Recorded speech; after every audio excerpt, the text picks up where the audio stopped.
Bonjour tout le monde, aujourd'hui j'aimerais vous parler de l'optimisme. Qu'est-ce que c'est l'optimisme?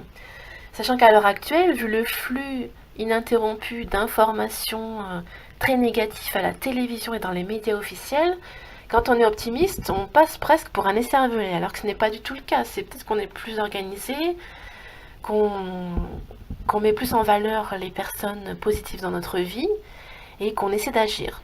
Alors, d'après le WikiHow, donc le wiki pour apprendre à faire des choses, que nous conseillent les psychologues? Comment être optimiste? Alors, l'introduction. La vie est une succession d'expériences plus ou moins heureuses. Chercher à les appréhender de manière optimiste a un impact non négligeable sur la santé physique et mentale. Contrairement aux idées reçues, l'optimisme n'est pas une façon de fuir ou de masquer la réalité, mais de la considérer sous un angle de vue positif. Si vous êtes de nature pessimiste ou si vous traversez une période difficile, morose, changer votre vision des choses peut s'avérer difficile. Cependant, l'optimisme n'est pas un trait inné de personnalité, ça s'acquiert, il faut l'acquérir. Il s'acquiert à travers la pratique quotidienne d'exercices tels que la pensée positive ou l'autocompassion, et la compassion envers les autres, je rajouterai. Suivez les conseils de WikiHow pour être optimiste et voir le verre à moitié plein. Alors, première grande partie. Il y a deux parties. Accepter et gérer ses émotions. Dans un premier temps, on nous conseille d'analyser nos émotions. Si elles sont positives ou négatives. Est-ce qu'elles sont constructives surtout? Ensuite, pratiquez la méditation. Reposez-vous. Même 20 minutes de repos par jour, en plusieurs étapes, des micro-siestes, comme on les appelle, sont extrêmement bénéfiques. Ensuite, modifiez votre discours intérieur. Essayez de nettoyer ce qui est négatif. Et à ce propos, je vous conseille très fortement tout ce qui est développement personnel.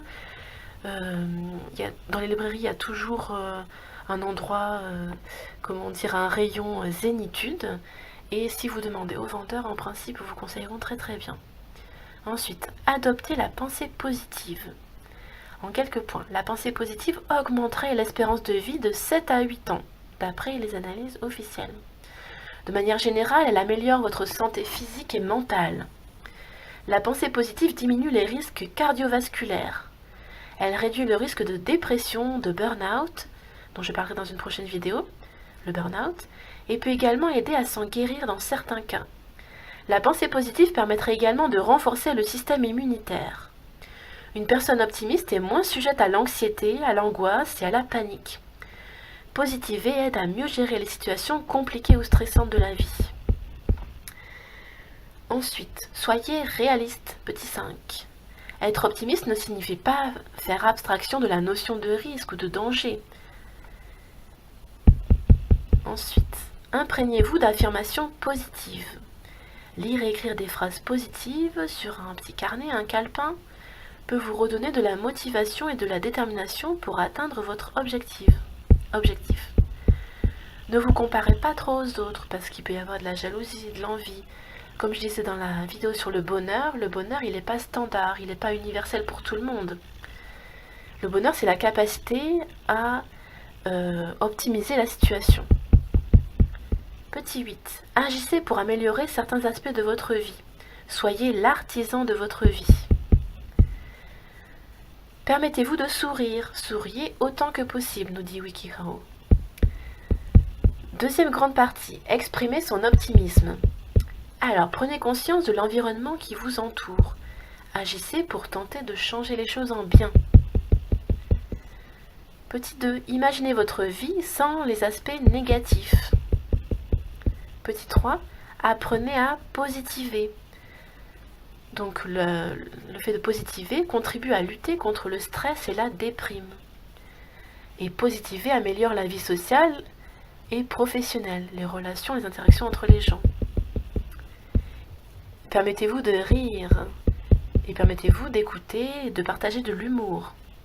Adoptez un mode de vie sain. On peut pratiquer une activité physique pour entretenir notre santé physique et mentale. Entourez-vous de personnes qui vous rendent heureux. Le stress peut générer un sentiment de solitude ou d'isolement. Si tel est votre cas, passez du temps avec des personnes avec lesquelles vous vous sentez bien, qui vous font vous élever psychologiquement et intellectuellement. Transmettez l'optimisme dans vos interactions personnelles. Offrez de la joie à votre entourage. Et enfin, 8e petit conseil de la deuxième grande partie, rappelez-vous que l'optimisme naît de l'optimisme. Plus vous essaierez d'être optimiste, mieux vous vous sentirez. Et plus vous communiquerez à votre entourage votre optimisme. J'espère que ça vous aura plu. Au revoir.